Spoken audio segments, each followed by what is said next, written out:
Hello everyone and welcome to my YouTube channel Learning Mania. बच्चों आज हम करने वाले हैं क्लास 11 स्नैपशॉट्स का chapter 4 that is Albert Einstein at school written by Patrick Pringle. Albert Einstein, इनको किसी इंट्रोडक्शन की जरूरत नहीं है. यू पीपल मतलब all around the world people know him. He was a great scientist, a human being. बहुत kind भी थे और उन्होंने ह्यूमैनिटी के लिए बहुत कुछ किया है और साइंस के अपलिफ्टमेंट में, फिजिक्स के अपलिफ्टमेंट में उनका बड़ा कंट्रीब्यूशन. तो शुरुआत करते हैं उनके कोटेशन से कि education is what remains after one has forgotten what one has learned in school. कि एजुकेशन यानी शिक्षा वो चीज है कि अगर आप स्कूल में अपना पढ़ाया हुआ लर्न करा भी भूल जाए तो वो शिक्षा जो है वो आपके साथ हमेशा रहने वाली. So Pringle Lawrence Patrick, he was born on November 26, 1935 in Rochester, New York. ये ऑथर है जिनका जन्म रॉचेस्टर में न्यूयॉर्क में हुआ था. He was a teacher of science. He was also the editor of Nature and Science magazine and a freelance writer. वो एक freelance writer भी है जो मैगजीन और न्यूज़पेपर्स के लिए लिखते हैं और इसके अलावा एडिटर भी हैं एक मैगजीन के. So here starts the chapter. Albert Einstein is regarded as the greatest physicist since Newton. Newton के बाद से उनको ग्रेटेस्ट फिजिस्ट माना जाता है कि उनके बाद इतना बड़ा फिजिक्स का साइंटिस्ट नहीं हुआ. In the following extract from the young Einstein, the well known biographer Patrick Pringle described the circumstances which led to Albert Einstein's expulsion from a German school. अब ये जो एक्सट्रैक्ट यानी कि एक खंड, एक अंश जो हम पढ़ने जा रहे हैं, इसमें राइटर ने वो सारे सर्कमस्टांसेस डिस्क्राइब किए हैं जिनकी वजह से अल्बर्ट आइंस्टाइन को एक जर्मन स्कूल से निकाल दिया गया था. इन व्हाट ईयर आइंस्टाइन एज a history teacher did the Prussian defeat the French at Waterloo. अब यहाँ पर शुरुआत में ही एक हिस्ट्री का टीचर है जो कि आइंस्टाइन से सवाल पूछ रहा है कि बताओ कि कौन से साल में जो प्रुशियंस थे डिफीट द फ्रेंच, फ्रेंच लोगों को वाटरलू के बैटल में डिफीट किया था. I don't know sir, Albert ने ऑनेस्टली बड़ा रिप्लाई किया कि उसे नहीं पता. Why don't you know, you have been told it enough often enough. क्यों नहीं पता तुम्हें, ये बात कई बार तुम्हें बताई गई है. आई मस्ट हैव फॉरगॉटन, मैं जरूर भूल गया हूँ.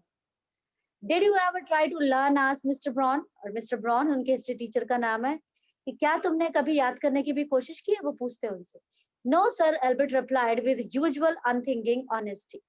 और अल्बर्ट क्योंकि वो बहुत ऑनेस्ट थे, सीधे थे, तो जो बात थी उनके मन में उन्होंने डायरेक्टली कह दिया बिना किसी एक्सक्यूज के. मैं भूल गया या मैंने किया था, कुछ भी ऐसा एक्सक्यूज दिए बिना, जैसा कि नॉर्मली बच्चे करते हैं. उन्होंने ऑनेस्टली रिप्लाई दिया, नहीं sir.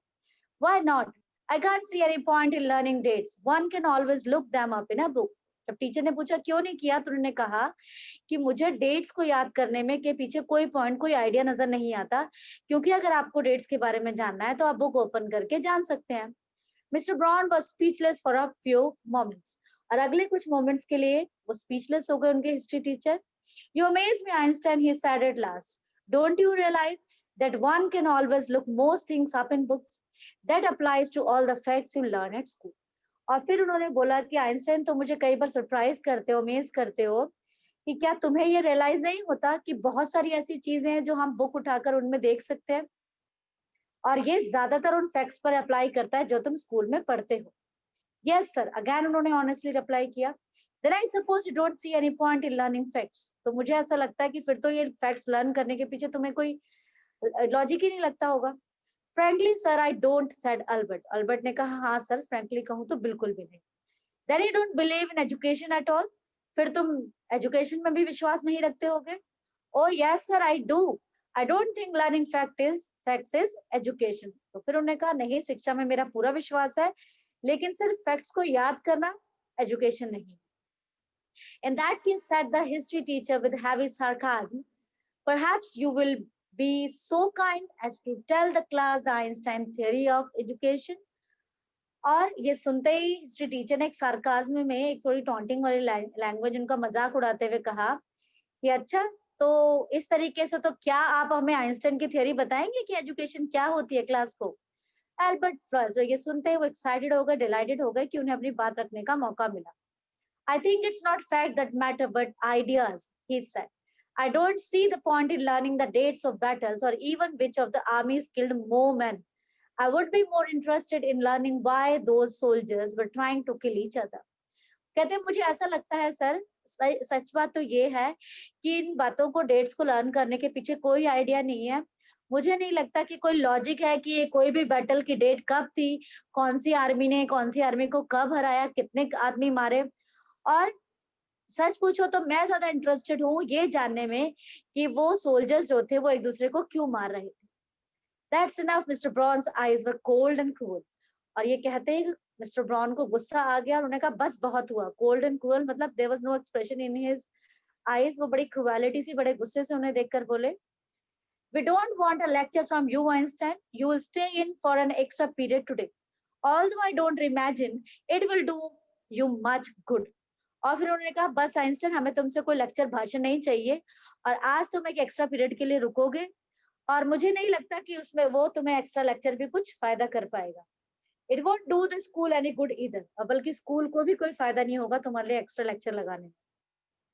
You are a disgrace, I don't know why you continue to come. तुम तो एक डिसग्रेस हो, यानी कि एक तरीके से लेट डाउन, शेमफुल चीज हो। आखिर तुम स्कूल क्यों आते हो, मुझे समझ में नहीं आता। इट्स नॉट माई विश था, एल्बर्ट पॉइंटेड आउट। यहाँ पर फिर ऑनेस्टली एल्बर्ट ने एकदम क्विकली उनको रिप्लाई किया कि मेरी तो इच्छा ही नहीं है sir. That you are an ungrateful boy and ought to be ashamed of yourself. I suggest you ask your father to take you away. और फिर टीचर ने कहा कि इसका मतलब है तुम एक थैंकलेस, अनग्रेटफुल मतलब थैंकलेस बच्चे हो और तुम्हें ashamed, अपने ऊपर शर्मिंदा होना चाहिए। और मैं तो तुम्हें यही सजेस्ट करूंगा कि तुम अपने फादर को कहो कि वो तुम्हें यहाँ से ले जाए। Albert felt miserable when he left school that afternoon. Not that it had been a bad day. Most days were bad day anyway, but because he had to go back to the hateful place the next morning. Albert felt, मतलब अब उस दिन Albert Einstein को बहुत दुख हुआ, बड़ा बुरा लग रहा था जब उन्होंने स्कूल छोड़ा। इसलिए नहीं कि वो एक बुरा दिन था, आजकल मोस्टली डेज उनके बुरे ही चल रहे थे। अब दूसरा दुख उन्हें क्या था, वो कि कल उन्हें वापस इस एक ऐसी जगह पर, इसी जगह पर वापस आना पड़ेगा जिसे वो बिल्कुल पसंद नहीं थे। He only wished his father would take him away, but there was no point in even asking. और उनकी सिर्फ यही इच्छा थी कि किसी भी तरीके से उसके फादर उसको यहाँ से ले जाएं, लेकिन इस चीज को पूछने का कोई फायदा ही नहीं था। He knew what the answer would be. He would have to stay until he had taken his diploma. क्योंकि उसको पता था कि ये पूछने में कोई फायदा नहीं है। उनको ये भी पता था कि जवाब क्या होगा, कि जब तक डिप्लोमा नहीं मिलेगा उसे स्कूल में रहना ही पड़ेगा। Going back to his lodgings did not cheer him up. अब वो जब अपने घर की तरफ, लॉजिंग मतलब जहाँ पर रहते हैं, उस जगह पर आए तो वो भी एक खुशनुमा जगह नहीं थी उनके लिए। His father had so little money to spare that Albert had been found a room in one of the poorest quarters of Munich. He didn't mind the bad food and lack of comfort, or even the dirt and squalor, but he hated the atmosphere of slum violence. Albert के father के पास ज्यादा पैसा नहीं था, इसलिए उन्होंने Albert को एक स्लम एरिया में, क्योंकि स्लम एरिया एक पूरेस्ट एरिया होता है किसी भी जगह का, तो वहाँ सस्ते में रूम मिल गया था म्यूनिक के। तो म्यूनिक में एक स्लम में उनको वहां पर रूम दिलवा दिया था। तो अल्बर्ट कहते हैं कि मुझे खाना खराब था यहाँ पर, या फिर सारे कंफर्टेबल नहीं थी वो जगह, इस चीज का बिल्कुल भी दुख नहीं था मुझे बुरा। और या फिर वहां जो गंदगी थी, जो कूड़ा करकट, जो गंदगी फैली हुई थी चारों तरफ, मुझे उससे भी फर्क नहीं पड़ता था। लेकिन मैं सबसे ज्यादा हेट करता था उस एटमॉस्फेयर से, उस वातावरण से जो उस स्लम में था, वायलेंस का, मारपीट का। His landlady beat her children regularly and every Saturday her husband came drunk and beat her. वो लैंडलेडी थी जो हमेशा अपने बच्चों को मारती रहती थी, पीटती रहती थी, और हर सैटरडे उसका हस्बैंड शराब पीकर आता था और उसको मारता था। But at last you have a room of your own, which is more than I can say, said Yuri when he called round in the evening. और यूरी उनके दोस्त का नाम है। जब शाम को वो उससे मिले, तब यूरी ने आइंस्टाइन को कहा कि चलो एटलीस्ट तुम्हारे पास अपना एक कमरा तो है, मेरे पास तो वो भी नहीं है, और इससे ज्यादा क्या चाहिए। At least you live among civilized human beings, even if they are all poor students, said Albert. क्योंकि यूरी एक हॉस्टल में रहता था, तो उनके अल्बर्ट ने कहा कि चलो तुम कम से कम सिविलाइज्ड, यानी सोफिस्टिकेटेड लोगों के, इंसानों के बीच में तो रहते हैं, चाहे वो बेचारे सारे गरीब स्टूडेंट हैं, लेकिन है तो sophisticated. They are not civilized, Yuri replied. Did you not hear that one of them was killed last week in a duel? और फिर उसने कहा, यूरी ने, कि नहीं, वो बिल्कुल भी सोफिस्टिकेटेड नहीं है, बिल्कुल भी सिविलाइज्ड नहीं है। और क्या तुमने नहीं सुना कि उनमें से एक पिछले हफ्ते मारा गया, एक डुएल में, फाइट यानी दो लोगों की जब फाइट हुई। And what happens to the one who killed him? तो अल्बर्ट ने पूछा दूसरे का क्या हुआ जिसने उसे मारा, किल किया? Nothing, of course he is even proud of it. कुछ नहीं हुआ, बल्कि उसको तो इस बात का प्राउड है। His only worry is that the authorities have told him not to fight any more duels. उसको सिर्फ इसी बात की चिंता थी कि वहां की जो अथॉरिटीज हैं, चाहे पुलिस हो या जैसे हॉस्टल की अथॉरिटीज भी हो सकती हैं, वो उन्होंने उससे कहा है कि अब आप और लड़ाइयां नहीं करोगे, फाइट नहीं करोगे। He was upset because about this because he hasn't a single scar on his face to wear for the rest of his life as a badge of honor.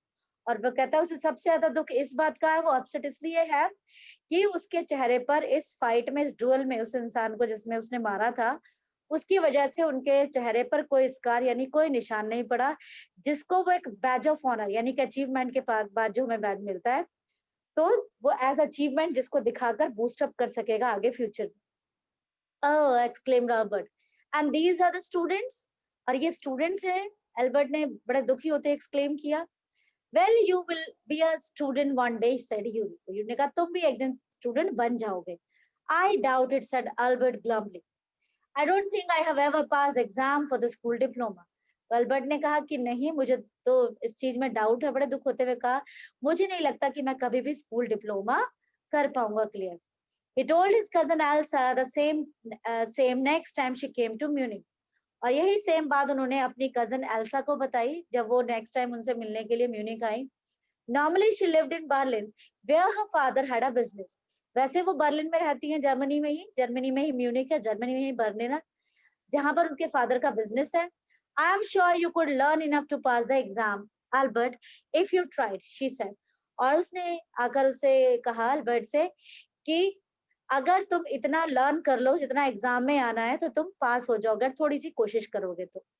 I know lots of boys who are much more stupid than you are who get through. और उन्होंने कहा कि मैं तुम्हारे ऐसे बहुत सारे लड़कों को जानती हूँ जो तुमसे भी ज्यादा स्टूपिड है। अब देखो, एक ग्रेट फिजिस्ट को स्टूपिड बॉयज के साथ कंपेयर किया जा रहा है क्योंकि वो लोग जानते नहीं थे उस समय उनके बारे में, और वो भी पास हो गए हैं। जैसे you don't have to know anything, वो कहते हैं कि तुम्हें कुछ जानने की जरूरत नहीं है। You don't have to understand what you are taught. ना ही तुम्हें वो समझने की जरूरत है जो तुम्हें पढ़ाया गया। Just be able to repeat it in the exam. बस तुम्हें वो रिपीट करना है जो कि तुम्हें पढ़ाया गया है अपने एग्जाम में। That's the whole trouble, said Albert. I am no good at learning things by heart. तो अल्बर्ट कहता है यही तो सबसे बड़ी परेशानी है, मैं चीजों को याद करने में अच्छा नहीं हूँ। You don't need to be good at it. वो कहते हैं इसमें भी तुम्हें एक अच्छा होने की जरूरत नहीं है। Anyone can learn like a parrot. कोई भी तोते की तरह रट सकता है। You just don't try. बस तुम ट्राई ही नहीं करते हो। And yet I always see you with a book under your arm. लेकिन फिर भी मैं तुम्हें किताब के साथ देखती हूँ तुम्हारी बाजू के नीचे। And Elsa, what is the one you are reading? और एल्सा ने ये भी पूछा है क्या ये जो तुम पढ़ रहे हो? A book on geology. Geology, rocks and things. Do you learn that? और फिर एल्सा ने जब उन्होंने जवाब दिया कि जूलॉजी की बुक है, तो एल्सा ने पूछा कि तुम जूलॉजी पढ़ते हो, रॉक्स एंड थिंग्स तुम्हें पढ़ाई जाती हैं? No, we have hardly any science at school. मैंने कहा नहीं, हमें स्कूल में साइंस नहीं पढ़ाई जाती। Then why are you studying it? तुम फिर से क्यों पढ़ रहे हो? Because I like it. It isn't that a good enough reason? वो कहता क्योंकि मुझे पसंद है। क्या ये एक अच्छा रीजन नहीं है कि हाँ मेरे पास किताब है, मैं पढ़ रहा हूँ, मुझे पसंद है? Elsa sighed. You are right, of course, Albert, she said, but it won't help with your diploma. फिर एल्सा ने एक लंबी गहरी सांस भरते हुए कहा, वो ठीक है अल्बर्ट, लेकिन ये तुम्हें तुम्हारा डिप्लोमा दिलाने में कोई मदद नहीं करेगी। Apart from books on science, his only comfort was music, and he played his violin regularly until his landlady asked him to stop. और साइंस के बारे में बुक पढ़ने से अलावा जो चीज उनको अच्छी लगती थी आइंस्टाइन को, वो था म्यूजिक। और वो वायलिन भी बजाते थे रेगुलरली, और उस समय तक बजाते थे जब तक कि उनकी लैंडलेडी, उनकी मकान मालकिन आकर उनको बंद करने के लिए नहीं कहती थी। That wailing gets on my nerve, she said. और वो कहती थी वेलिंग, वेलिंग में चिल्लाना, रोना, ये मेरे नर्व्स, मुझे नर्व्स पर ले जाता है, मीन्स इरिटेट कर देता है, परेशान कर देता है। There's enough noise in this house with all the kids howling. कहते हैं इस घर में ऑलरेडी बहुत शोर शराबा इन बच्चों के साथ जो सारा दिन हॉल करते रहते हैं। हॉल होता है लॉन्ग क्राई, वैसे हॉल एनिमल्स के लिए यूज किया जाता है, लेकिन क्योंकि वो बच्चे रोते रहते हैं, चिल्लाते रहते हैं सारा दिन, इसलिए यहाँ यूज किया गया। Albert was tempted to point out that most of the time it was she who made them howl, but he decided it was better to say nothing. अब अल्बर्ट चाहते थे, टेम्पटेड थे, मीन्स वो बहुत चाह रहे थे, इच्छा थी बड़ी उनकी कि वो उस लेडी को बताएं कि ज्यादातर समय वो लेडी ही उन बच्चों को चिल्लाने के लिए मजबूर करती है, लेकिन उन्होंने सोचा कि ये कहना अभी सही समय नहीं है, उन्हें नहीं कहना चाहिए। I must get away from here, he told Yuri. After 6 months alone in Munich, it is absurd that I should go on like this. In the end, it will turn out I have been wasting my father's money and everyone's time. It will be better for all. I stop now. तो वो Yuri कहते हैं, Yuri को बताते हैं कि मुझे यहाँ से चले जाना चाहिए, क्योंकि 6 महीने में मुझे 6 महीने बाद अगर ये होगा कि मुझे कुछ नहीं आता, मैंने कुछ नहीं किया, तो सचमुच बड़ा एब्सर्ड होगा, स्ट्रेंज होगा कि यहाँ पर मैं ऐसी जगह रह रहा हूँ जो मुझे अभी तक पसंद नहीं है, और 6 महीने बाद जब मेरे फादर को पता चलेगा तो उनको दुख होगा कि मैंने उनका सारा पैसा बर्बाद किया और हर किसी का समय भी बर्बाद किया, क्योंकि मैं ना तो म्यूनिक को ना ही स्कूल को पसंद करता हूँ। It will be better for all if I stop now, और ये हम सबके लिए अच्छा होगा कि मैं इन सब चीजों को यहीं रोक दूं। And then what will you do, Yuri asked, फिर तुम क्या करोगे, यूरी ने पूछा। I don't know, if I go to Milan I am afraid my father will send me back. कहता मुझे नहीं पता कि मैं क्या करूंगा, हाँ लेकिन मुझे ये डर है कि मैं मिलान वापस अगर अपने फादर के पास जाता हूँ तो वो मुझे वापस भेज देंगे। मिलान, अब मिलान है इटली में, ये है जर्मनी में। अनलेस, जब तक कि his eyes gleamed with a sudden idea, तभी उसकी आंखें चमक उठी एक आइडिया से। Yuri, do you know any friendly doctors? Yuri, क्या तुम किसी डॉक्टर को जानते हो जो तुमसे फ्रेंडली हो, दोस्त हो तुम्हारा? I know a lot of medical students and some of them are friendly, said Yuri. Doctor, no. I have never had enough money to go to one. Why?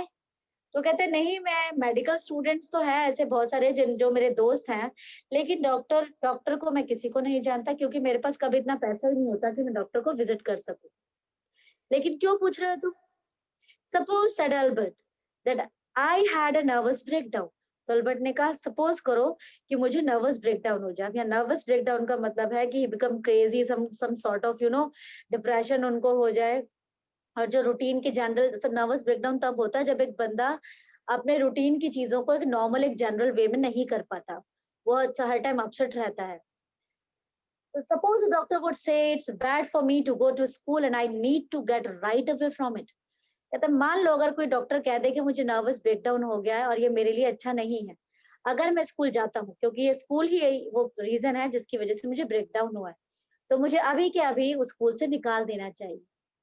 I can't imagine a doctor saying that, said Yuri. Yuri ने कहा ऐसा ऐसा मुझे नहीं लगता कि कोई doctor बोल पाएगा, कोई कहेगा ये बात। I must try, said Albert, to find a doctor who specialises in nerves. उसने कहा कि नहीं, मुझे ट्राई तो जरूर करना चाहिए। अब मुझे एक ऐसे डॉक्टर की जरूरत है जो नर्व्स के अंदर स्पेशलाइज करता हो, जिसको नर्वस सिस्टम का पता हो। There are plenty of them, Yuri told him. बहुत सारे हैं ऐसे, तो यूरी ने कहा। He hesitated for a moment and then added rather reluctantly, I will ask some of the students if they know one, if you like.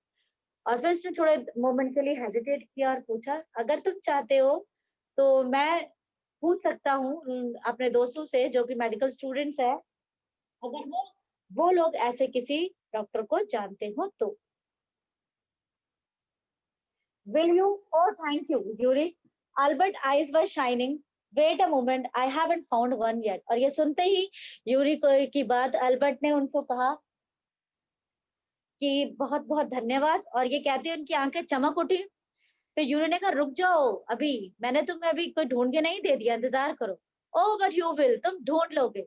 And if I do, I don't know, he will be willing to help you. वो कहते हैं और अगर मैंने ढूंढ भी लिया तो मुझे नहीं लगता कि वो तुम्हारी मदद करने के लिए विलिंग होगा या नहीं। He will declared Albert. Albert ने कहा नहीं, वो जरूर होगा। I am going to have a real nervous breakdown to make it easier for him. He laughed merrily.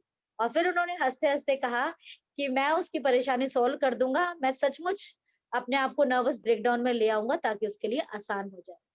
I have never seen you looking less nervous, remarked Yuri. तो कहता है कि मैंने तुम्हें कभी भी लेस नर्वस नहीं देखा है. A day or two at school will soon put that right, Albert assured him. और अल्बर्ट ने उसको भरोसा दिलाया कि चिंता मत करो, एक दो दिन और अगर मैं स्कूल जाऊंगा तो मैं सचमुच मुझे नर्वस ब्रेकडाउन हो जाएगा. Certainly he had lost his high spirits when Yuri saw him next. और ये लग रहा था कि जब यूरी उसको नेक्स्ट टाइम मिलेगा तो वो सचमुच नर्वस ब्रेकडाउन अल्बर्ट को हो चुका हो. I can't stand it any longer. और फिर उन्होंने कहा कि मैं इसको ज्यादा समय तक टॉलरेट नहीं कर सकता हूँ. I really shall have a nervous breakdown that will satisfy any doctor. और मुझे बहुत जल्द ही एक ऐसा नर्वस ब्रेकडाउन हो जाएगा जो कि किसी भी डॉक्टर को सेटिस्फाई कर लेगा ये कहने में कि मुझे नर्वस ब्रेकडाउन है. Keep it up then said Yuri, I have found a doctor for you. और फिर यूरी ने कहा कि वाह वाह वेरी गुड, और इसे संभाल के रखो क्योंकि मैंने तुम्हारे लिए एक डॉक्टर ढूंढ लिया है. You have? Albert's face lit up. Oh, good. When can I see him? और फिर जैसे ही अल्बर्ट ने सुना उसने कहा अरे अच्छा सच में तुमने ढूंढ लिया है, कब मैं उनसे मिल सकता हूँ. I have an appointment for you for tomorrow evening, Yuri said. Here's the address. उसने कहा मैंने तुम्हारे लिए कल की अपॉइंटमेंट फिक्स की है शाम की और ये लो address. He handed Albert a piece of paper. और यूरी ने उनके दोस्त ने उन्हें एक पीस ऑफ पेपर दिया. Doctor Ernest Will, is he a specialist in nervous troubles, asked Albert. और फिर वो सुनकर इतना खुश हुए और उन्हें स्पेशली पूछा अपने दोस्त से कि क्या ये एक नर्वस स्पेशलिस्ट हैं, उनको पता है नर्वस प्रॉब्लम्स क्या होती हैं. अल्बर्ट ने अपने दोस्त से पूछा. अभी वो बहुत ईगर हैं उस डॉक्टर से मिलने के लिए क्योंकि उनको पता है कि वो डॉक्टर के पास से जैसे ही उन्हें रिटर्न में मिलेगा कि उनको नर्वस ब्रेकडाउन है, it will help him out to get away from school. तो यहाँ पर उनकी एक्साइटमेंट को हम थोड़ी देर हॉल्ट देते हैं. आगे की स्टोरी हम पढ़ेंगे अपने नेक्स्ट वीडियो में. So wait for my next video, but don't forget to subscribe and like my channel and keep sharing my videos. Thank you and bye bye.